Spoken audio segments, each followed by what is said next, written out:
बाद में फिर नहीं जब अंधेरा हो जाएगा।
Hello everyone, welcome back to my channel. ये है ज़िंदगी। तो जैसा कि आप लोग यहाँ पे देख रहे हैं कि मैं बना रही हूँ आलू और उबले हुए काबुली चने की सब्ज़ी। और सब्ज़ी की क्वांटिटी जो है वो थोड़ी सी ज़्यादा ही है। तो आप लोग के माइंड में ज़रूर आया होगा कि इतनी सारी सब्ज़ी मैं क्यों बना रही हूँ। तो ये 2 लोगों के लिए तो नहीं ही है, कुछ ज़्यादा ही लोगों के लिए है। तो किन के लिए है आगे आप लोगों को पता चलेगा। और ये जो ब्लॉग है वो है छोटी दिवाली के दिन का, लेकिन मैं आप लोगों तक थोड़े से देर से पहुंचा रही हूँ क्योंकि दिवाली की थकान इतनी ज़्यादा थी कि बिल्कुल भी एडिटिंग का टाइम नहीं मिल पा रहा था। और तबीयत भी थोड़ी सी ख़राब हो गई थी, इसी वजह से मैं एडिटिंग नहीं कर पा रही थी। तो आज है 9 तारीख, तो 3 तारीख के ब्लॉग को मैं आप लोगों तक पहुंचा रही हूँ 9 तारीख को। तो इसके लिए सबसे पहले तो मैं माफ़ी चाहती हूँ, लेकिन चलिए देखते हैं कि आगे हम लोग इतना सारा खाना क्यों बना रहे हैं। सब्जी तो पहले ही मैंने बना करके ठंडा होने के लिए रख दिया है। और इधर मैं गर्मा गर्म पूरियाँ भी तल रही हूँ। तो पूरियाँ भी तल चुकी हैं, थोड़े ही पूरियाँ और तल ले हैं और सब्ज़ी ठंडी हो चुकी है। और इधर पति देव जी बना रहे हैं पैकेट्स, इसे तैयार कर रहे हैं और इन्हीं पैकेट्स में भरे जाएंगे ये खाने। क्योंकि हम लोग अपने लिए तो हमेशा खाना वगैरह बनाते ही दिवाली सेलिब्रेट करते हैं, हर फेस्टिवल को सेलिब्रेट करते हैं। लेकिन इस बार मेरे माइंड में आया कि क्यों ना कुछ थोड़ा सा अलग किया जाए। तो यहाँ पे पूड़ियाँ बनकर के तैयार है, सब्जी बनकर के तैयार है और यहाँ पे अब पैकेट्स में भरे जा रहे हैं ये खाने। तो पूड़ी सब्जी के साथ साथ है यहाँ पे लड्डू, क्योंकि दिवाली है तो कुछ मीठा तो होना ही है। तो चलिए आगे चलते हैं हम लोग और देखते हैं इस ब्लॉग को।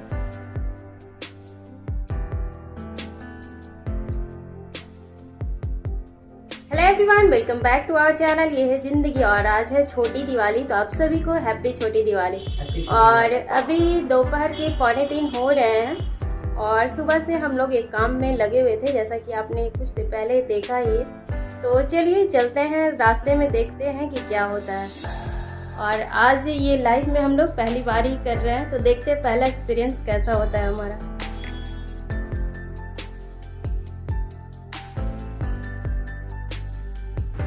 तो घर से निकलते ही हमें पहले आदमी मिल गए हैं, तो हमने उन्हें दे दिया। चलते हैं, आगे बढ़ते हैं हम लोग।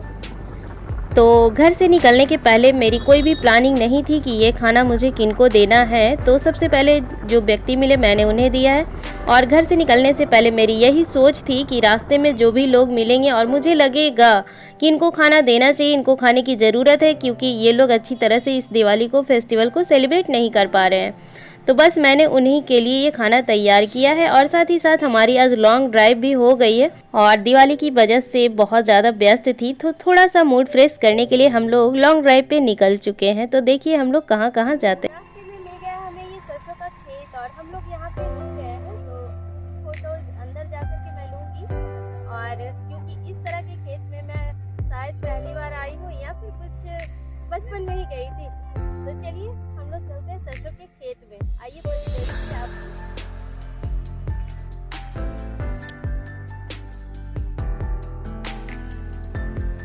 तो देख सकते हैं कि ये जगह कितनी खूबसूरत है और रास्ता कितना खूबसूरत है। तो रास्ते में हमें ये खेत मिल गया है, तो यहीं पे हम लोग थोड़ा सा फ़ोटो वगैरह क्लिक करवाने के लिए रुक चुके हैं। तो देख रहे हैं ना खेत कितना सुंदर लग रहा है। और दिवाली की सफाई में जितना हम लोग लगे थे, और थकान तो वैसे भी मुझे इस बार नहीं लगी है, लेकिन मूड को फ्रेश करने के लिए और सोचे कि चलो छोटी दिवाली है तो थोड़ा सा इधर उधर घूम लिया जाए। और हम लोग जा रहे हैं, चलिए आगे बताएंगे। अभी चलते हैं पहले खेत में।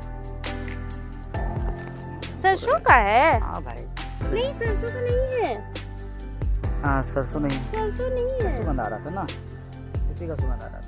और दूर से मुझे लग रहा था कि ये सरसों का फूल है, लेकिन ये सरसों नहीं है। पता नहीं क्या कौन सा फूल है। तो कुछ लोग जानते होंगे, प्लीज कमेंट बॉक्स में जा करके आप लोग कमेंट जरूर कीजिएगा ये कौन सा फ्लावर है। ये देखिए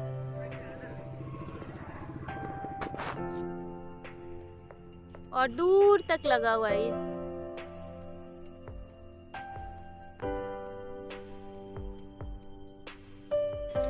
और यहाँ पे हमारी नज़रों को हो गया है थोड़ा सा धोखा, क्योंकि पीले पीले फ्लावर्स छोटे छोटे देख करके मुझे लग रहा था कि ये सरसों का फूल है, और मुझे क्या पतिदेव जी को भी ऐसा ही लग रहा था। लेकिन खेत में अंदर जाने के बाद पता चलता है कि ये सरसों का फूल नहीं है। तो किस चीज़ का फूल है ये तो मुझे भी नहीं मालूम है। और इतनी खूबसूरत सी जगह देख करके फ़ोटो खिंचवाने का किसका मन नहीं होगा। तो हमारा भी मन उसी तरह से हो गया। हमारा क्या, मेरा ज़्यादा हो गया था। पतिदेव जी तो अंदर नहीं गए उतना, मैं चली गई थी और फिर मैंने कुछ फ़ोटो वगैरह क्लिक करवाए हैं, लेकिन पतिदेव जी नहीं आए वहाँ पे। तो यहाँ पे देख सकते हैं कि रास्ते की खूबसूरती, और इस तरह के रास्ते में लॉन्ग ड्राइव का जो मज़ा है वो और भी कई गुना बढ़ जाता है। और ऊपर से ये जो शाम का टाइम हो रहा था, लगभग अभी 3 साढ़े 3 बज रहे थे, लेकिन बादल जो है वो थोड़े से घिरे हुए थे, तो और भी खूबसूरत लग रहा था रास्ता।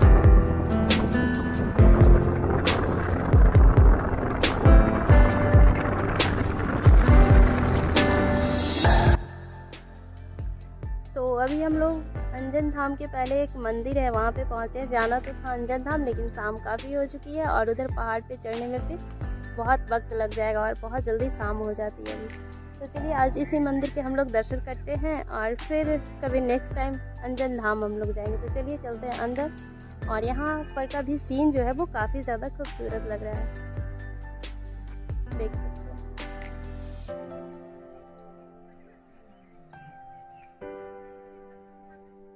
प्यारे पतिदेव जी को कहाँ निकल पड़े हैं घूमने के लिए। इधर नहीं आना है क्या?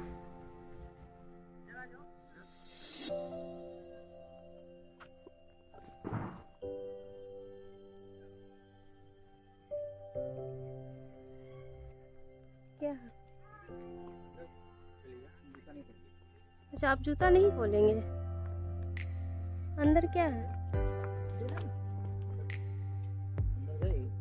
नहीं है। अच्छा शिवलिंग भी है।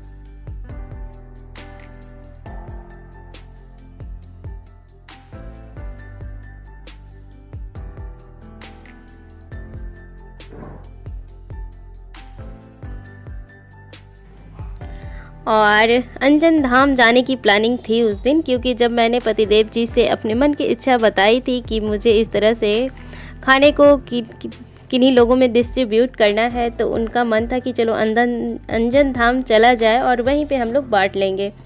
लेकिन शाम बहुत ज़्यादा हो चुकी थी, क्योंकि छोटी दिवाली के दिन और भी बहुत सारे काम थे घर में, तो वही सारी चीज़ें करते करते वक्त जो है वो थोड़ा सा ज़्यादा ही लग गया, और खाना भी उतने लोगों का बनाना था तो उसमें भी टाइम लग गया।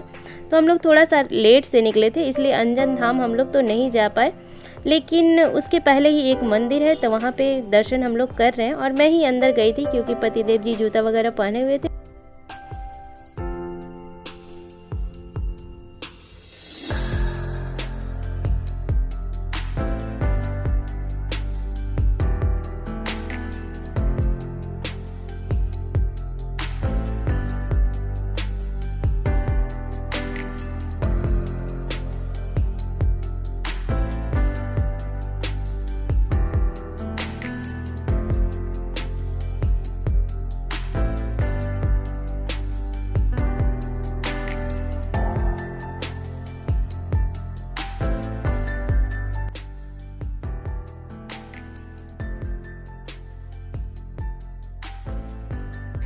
तो इस मंदिर में है बहुत सारे शिवलिंग, साथ में यहाँ पे हैं अंजनी माता और उनके गोद में हनुमान जी, और इसके पहले वाले मंदिर में थे पूरे राम परिवार, यानी कि राम जी, लक्ष्मण जी और सीता जी।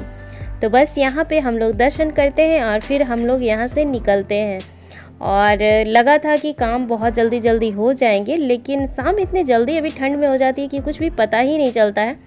और बस हम लोग यहाँ से अब निकल ही रहे हैं, नहीं तो फिर बहुत ज़्यादा रात हो जाएगी। तो हमने अपनी छोटी दिवाली को कुछ इस तरह से सेलिब्रेट किया, और मुझे बहुत ही खुशी हुई अपने हाथों से इन लोगों को खाना देने के बाद, क्योंकि अपने लिए तो हम अक्सर बनाते ही हैं, लेकिन कभी इनके लिए भी बना करके देखा जाए तो एक अलग सी संतुष्टि मिलती है। तो बस मुझे बहुत ही अच्छा लगा, और इस ब्लॉग को यहाँ पे करती हूँ कंप्लीट, और नेक्स्ट ब्लॉग में मैं आप लोगों के साथ शेयर करूँगी दिवाली सेलिब्रेशन के ब्लॉग को। तो चलिए मिलते हैं हम लोग फिर से नेक्स्ट ब्लॉग में, तब तक के लिए bye bye. Thanks for watching my videos and my blogs.